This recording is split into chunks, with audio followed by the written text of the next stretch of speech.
एक दिन की बात, एक नई उम्र की महिला सीधा रोते रोते पहुंचती है पुलिस थाने, और पुलिस थाने में जाकर वह पुलिस के सामने बहुत ही बुरी तरह से रो रही है। दरअसल पुलिस के पूछने पर वह महिला बताती है कि उसका जो ससुर है उसके साथ बहुत ही ज़्यादा जाति करता है और उसको जबरदस्ती अपने चंगुल में फंसाना चाहता है, उसके साथ शारीरिक संबंध बनाना चाहता है। यहाँ पर वह अब पुलिस के सामने रोते हुए एक रिपोर्ट दर्ज करवाती है और वहाँ पर वह बताती है कि उसका ससुर उसके ऊपर बहुत ही गंदी नीयत रखता है। बस पुलिस को क्या चाहिए था, पुलिस के सामने सारे सबूत, और वह महिला जो कि बयान दे रही है, उन बयानों को दर्ज करने के बाद पुलिस अब तो उस महिला मधुमिता के साथ उठ खड़ी होती है और सीधी चल पड़ती है उसके घर पर। और वह जब अपने यानी कि मधुमिता के घर पर पहुंचती है तो वह अब वहां पर मौजूद जो सुकांत सरकार हैं, उसके बेटा, उसकी पत्नी, यानी कि जो भी उस घर में मौजूद है, उनके सामने पुलिस अब पूछताछ करती है।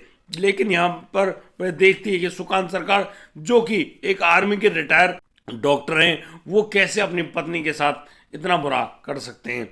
दोस्तों, यहाँ पर पुलिस देखती है कि सुकांत सरकार जो कि करीब 65 साल जिनकी उम्र है, वह आर्मी से रिटायर एक डॉक्टर हैं, वो कैसे अपने बेटे की बहू मधुमिता के साथ ऐसा कर सकते हैं। लेकिन अब पुलिस के पास तो वह जो रिपोर्ट लिख दी गई थी, अब तो पुलिस को छानबीन करने का पूरा अधिकार मिल गया था। लेकिन यहाँ पर पुलिस ने लगातार जो पूछताछ के जो प्रश्न होते हैं वो सब लगा दिए थे उस सुकांत सरकार के आगे। अब तो पुलिस आए दिन पूछताछ करने के लिए उनके घर आने लगी थी और उनसे बहुत सारी बातें पूछती है। यहाँ पर सुकांत सरकार और उसका पूरा परिवार बहुत ही ज़्यादा दुखी होता है, लेकिन वो किसी से कुछ भी नहीं कह पा रहे होते हैं। आखिर में मधुमिता क्यों अपने ससुर के ऊपर इतना गंभीर आरोप लगा रही थी। दोस्तों, इस पूरे मामले को जानने के लिए आप बने रहिए मेरे साथ वीडियो में अंत तक। नमस्कार, आदाब, सत श्री अकाल दोस्तों, स्वागत है आपका हमारे यूट्यूब चैनल किस्से क्राइम की। और दोस्तों, आपसे वही प्यार भरी गुजारिश, आगे बढ़ने से पहले हमारे चैनल को सब्सक्राइब करना, नोटिफिकेशन की बेल को दबाना बिल्कुल ना भूलें। दोस्तों, आज का बेहद ही हैरान कर देने वाला मामला सामने आया है रांची, झारखंड से। दोस्तों, रांची का एक प्रसिद्ध इंडस्ट्रियल एरिया जिसका नाम कोकर है, कोकर का रहने वाला वह सुकांत सरकार जो कि आर्मी में एक डॉक्टर की भूमिका निभाते हैं। डॉक्टर होने के नाते अब जब वह रिटायर हो जाते हैं तो वो अब नोएडा में एक फ्लैट लेते हैं और नोएडा में उस रिवर्सा अपार्टमेंट में जो फ्लैट नंबर 1002 है उसको ले लेते हैं और यहाँ पर वो अपने बेटे सुमित सरकार के साथ रहते हैं। दोस्तों, वो अपने बेटे सुमित सरकार की शादी एक मधुमिता नाम की एक बंगाली लड़की से कराते हैं और यहाँ पर उनकी ये जो शादी हुई है, यहाँ पर सुमित, मधुमिता जो कि सुमित की पत्नी है, और वह जो सुकांत सरकार अपनी पत्नी अंजना के साथ बड़े ही प्यार से रहा करते हैं। दोस्तों, मधुमिता की एक बहन होती है जिसका नाम मोमिता होता है। मोमिता जो कि पहले से ही मधुमिता के साथ आई थी और बस यहाँ पर रहने लगी थी, यानी कि सुकांत सरकार के घर पर ही रहने लगी थी। वह हाव भाव में बहुत अच्छी थी और ऐसी ही थी जैसे कि वह मधुमिता जो बोल चाल काम धाम में, मतलब कि हर तरीके से वह इतनी शानदार थी कि हर कोई चाहे ऐसी बहू उसको मिल जाए तो उनके दिन बन जाएं। बस इसी प्रकार से वह मोमिता भी अपने जो हाव भाव है, अपने काम है, वो भी करने में जुट जाती है। इस पूरी हालात को देखकर वह जो सुकांत है वह बहुत ही ज़्यादा खुश होता है और वह उस मधुमिता से कहने लगता है कि देखो, तुम इस मोमिता के लिए कहीं और जगह शादी की बात मत चलाना। हमारा भतीजा पार्थिव है और पार्थिव से हम शादी करा देंगे इस लड़की यानी कि मोमिता की। और दोस्तों, होता अभी कुछ ऐसा ही है कि पार्थिव की शादी हो जाती है उस लड़की यानी कि मोमिता के साथ, लेकिन वह मोमिता रहना चाहती है सुकांत सरकार के घर पर ही। यहाँ पर वह भतीजा लेकिन यहाँ पर सुकांत का भतीजा अक्सर पार्थिव उस अपार्टमेंट में आया करता और अपनी पत्नी के साथ रहा करता।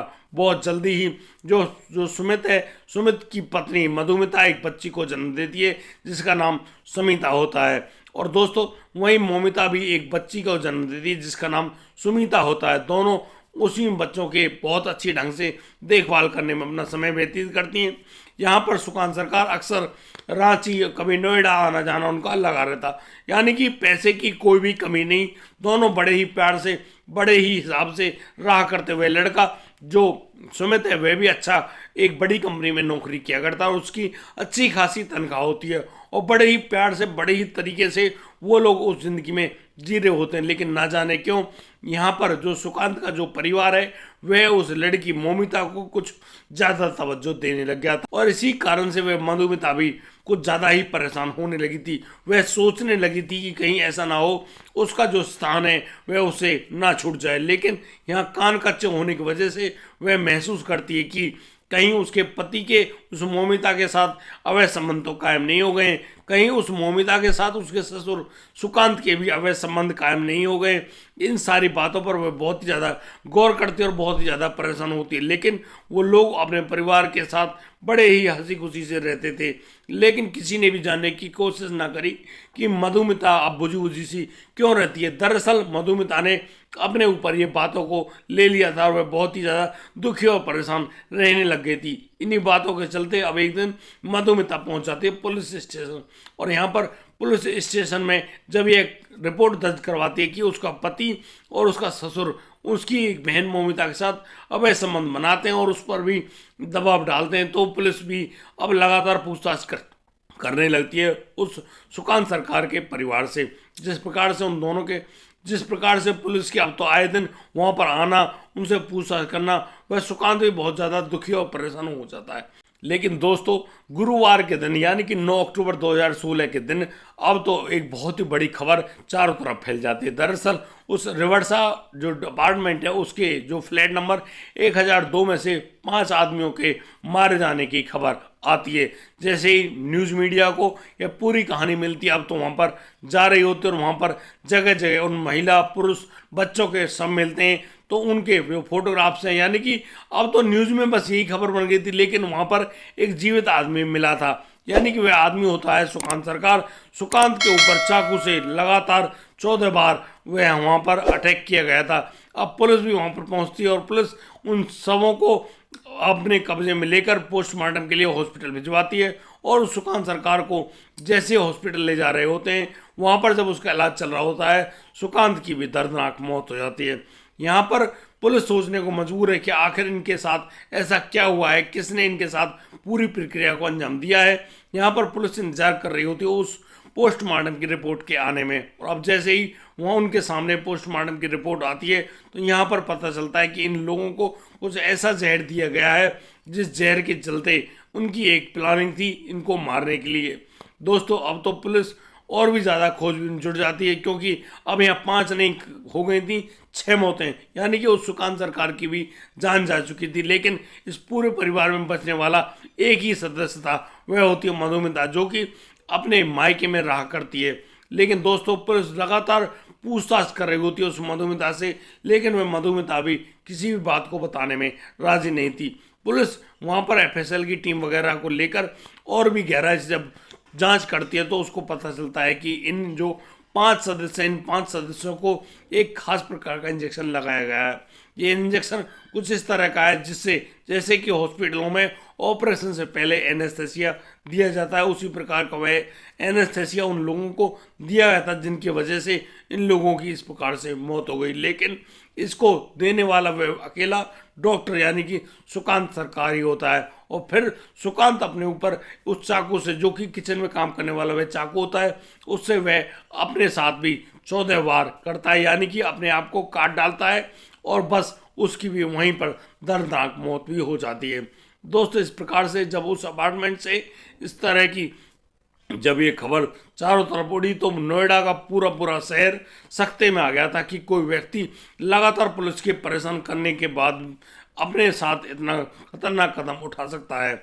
दोस्तों, अब तो मधुमिता जो अकेली रह गई थी, अब पता नहीं वो क्या करेगी अपने साथ और कैसे वह अपनी जिंदगी को जी लेगी, क्योंकि उसकी छोटी बच्ची और उसकी जो बहन मौमिता है, मौमिता की छोटी बच्ची भी, उसका पति भी और उसकी सास और ससुर, यानी कि 6 लोगों की मौत हो गई थी।